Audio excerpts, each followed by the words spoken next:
Hello everyone, দেখো আজকে তোমাদের সাথে শেয়ার করব এই নাইট কুইন বা নিশিপদ্ম গাছ।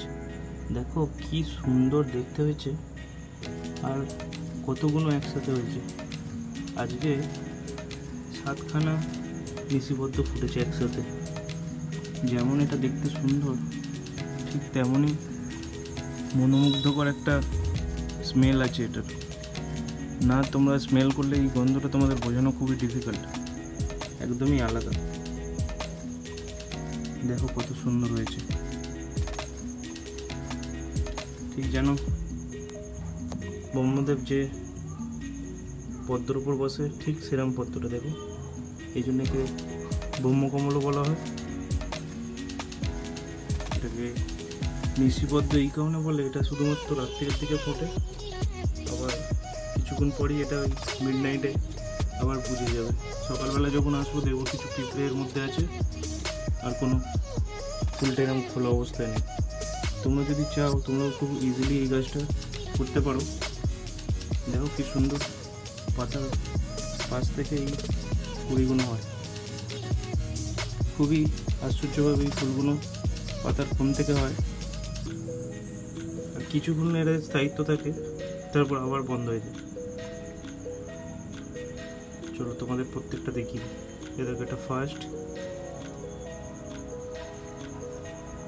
এটা সেকেন্ড, এটা থার্ড, এটা ফোর্থ, এটা ফিফথ, এটা সিক্সথ, এটা সেভেন্থ। দেখেছো কি সুন্দর অসাধারণ ফুলটা হয়েছে, তার সাথে অসাধারণ একটা গন্ধ।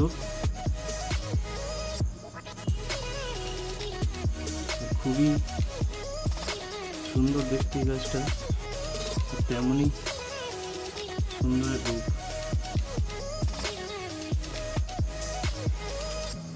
তোমরা যদি চাও তোমরাও এরকম বাড়িতে নিশিপদ্ম ফোটাতে পারো। একটু ম্যাচিওর গাছ হলেই খুব ইজিলি এটা ফুল এসে যায়। দেখো এই গাছটা আমার যেটা অনেক ম্যাচিওর বড় গাছ, এই বড় একটা স্টিকও উঠে আছে। তোমরা যদি করতে চাও অবশ্যই একটা এগুলো প্রোপাগেশন করাও খুব ইজি। এই পাতাগুলো কেটে যদি মাটির মধ্যে বসিয়ে দাও তাতেও এর প্রোপাগেট হয়ে যায়, খুব ইজিলি রুট এসে যায়। তো তোমরা যদি চাও পাতা থেকেও তোমরা একে একটা নতুন চারা তৈরি করে নিতে পারো। সো ফ্রেন্ডস, আজকের জন্য এইটুকুই। আশা করি তোমাদের ভিডিওটা ভালো লাগলো। ভালো লাগলে অবশ্যই লাইক, শেয়ার অ্যান্ড সাবস্ক্রাইব করবে। Till then, bye by.